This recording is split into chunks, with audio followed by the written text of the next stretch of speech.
Hi hello నమస్తే, నేను మీ విజయదుర్గ. మరి మా హిమాలయన్ జర్నీ టూర్ విశేషాలని చూస్తున్నారు కదా. మరి డోలాశ్రమం నుంచి బయలుదేరి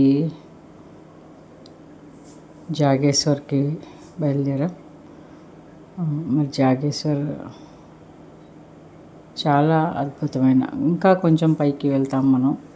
అంటే డోలాశ్రమం నుంచి ఇంకో రూట్లోకి వచ్చి అక్కడి నుంచి ఇంకా పైకి వెళ్తూ ఉంటాం. ఇంకా దట్టమైన చెట్లు, ఇంకా తెల్లటి కొండలు, మరింత చలి ఇంకా పెరుగుతూ వస్తూ ఉంటుంది ఆ పైకి.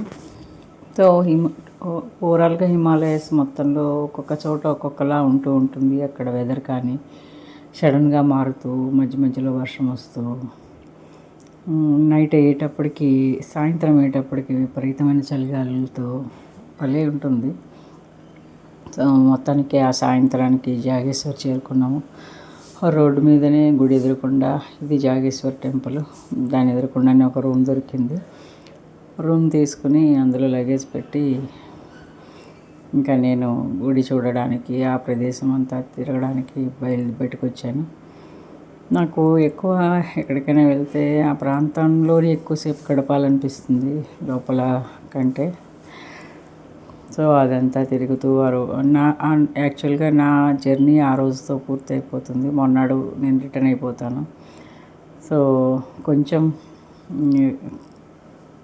గిఫ్ట్స్ తీసుకుని పిల్లలకి, వాళ్ళకి అట్లా టెంపుల్ అంతా చూసి తిరిగి చూడటానికి ఇది చాలా టైం పడుతుంది. బోళ్ళని గుళ్ళ సముదాయం అది, లోపల ఏంటో తెలియదు.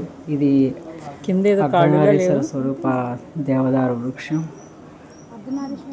2 పార్వతీ పరమేశ్వర స్వరూపం అని చెప్తారు దీనిని. అది అవన్నీ చూస్తూ అక్కడక్కడ కూర్చొని ధ్యానం చేస్తూ, పుష్టి దేవత అక్కడ ఉండే అమ్మవారు, ఆ అమ్మవారి హారతి చూసి, అలాగే అక్కడి నుంచి జాగేశ్వర్ టెంపుల్ లోపల మళ్ళీ 9 గంటలకి ఇక్కడ హారతి చూసి మొత్తానికి 10 గంటలకు అలా బయటకు వచ్చాము. సాయంత్రం 6 గంటల నుంచి 10 దాకా అక్కడ గడుపుతూ అదంతా తిరుగుతూ వచ్చాను నేను. సో చాలా చాలా అద్భుతంగా ఉంది, ఎంతో ప్రశాంతంగా ఉంది. ఏదైనా హిమాలయస్ మొత్తం అద్భుతమైన వాతావరణం, ఎంతో ప్రశాంతత, శాంతి. మనకి ఒక మూమెంట్ స్టేట్కి తెలియకుండానే వస్తాం అనుకుంటా. హిమాలయాలకు ఉన్న మహత్యమే అదేమో మరి. ఆ గాలిలోనే, ఆ నేలలోనే ఏదో ఉంది మ్యాజిక్. ఆ అద్భుతాన్ని 10 రోజులుగా అనుభవించాను అప్పటికి, జర్నీ స్టార్ట్ చేసిన దగ్గర నుంచి.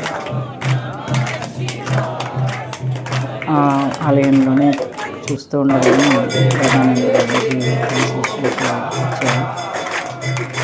అక్కడ వారు కలిశారు. వారిని కూడా పోయి కలవాలనుకున్నాను, కానీ అవకాశం అక్కడ వచ్చింది. అయ్యో వెళ్ళలేదు, చూడలేకపోతున్నాను అనుకున్నాను. అనుకోకుండా వారు అక్కడికి రావడం, అక్కడ కలవడం, వారికి కాసేపు కలిసి ముచ్చటించడం జరిగింది. చాలా అద్భుతంగా అనిపించింది.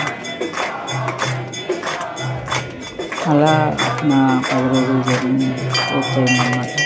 ముందుగా సాధనకి వారం రోజులు, ఆ తర్వాత కొంచెం ముందు చూడడానికి వచ్చాను. ఆ సాధన విశేషాలు మధ్యలో మేము 4వ రోజున, 6వ రోజున అనుకుంటా, 7వ రోజున చోటా కైలాస్ ట్రెక్కింగ్ చేసాము. ఆ విశేషాలు నెక్స్ట్ వీడియోలో పెడతాను. అది పెట్టి పోస్ట్ చేస్తాను. సో టోటల్గా దీన్ని మొదటి నుంచి ఫాలో అవుతున్న వాళ్ళు మీరు కామెంట్ పెట్టండి. మీ అభిప్రాయాన్ని, మీ స్పందనని తెలియజేయండి. ఎక్కడికైనా నిజంగానే హిమాలయాల్లో ఎక్కడ తిరుగుతున్నా మళ్ళీ వెనక్కి రావాలని అనిపించదు, అక్కడే ఉండాలనిపిస్తూ ఉంటుంది. అంత అద్భుతమైన వాతావరణం అది.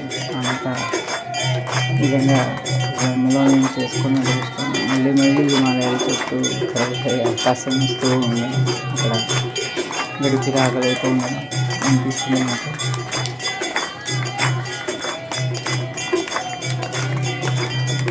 చాలా బాగుంది ఆ సాయంత్రం అన్ని గంటలు ఆ ప్రదేశంలో గడపడం.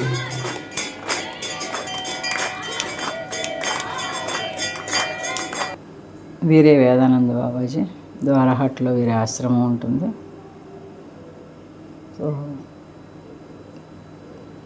ఇలాగా ఏదైనా ఫోటోల్లో వీడియోల్లో చూపించే తక్కువే ఉంటుంది, చాలా అనుభూతి వేరేగా ఉంటుంది. ఏదో కొద్ది ప్రయత్నం నాతో పాటు అందరికీ చూపించాలనే ప్రయత్నం తప్పించి మనం కళ్ళతో చూడాల్సిందే, మనం అనుభూతి చెందాల్సిందే. అది థ్యాంక్ యూ వెరీ మచ్. మీరు చూస్తున్నందుకు, చూసిన వాళ్ళు మీ స్పందనని తెలియజేయండి, కామెంట్ ఇవ్వండి. Thank you very much.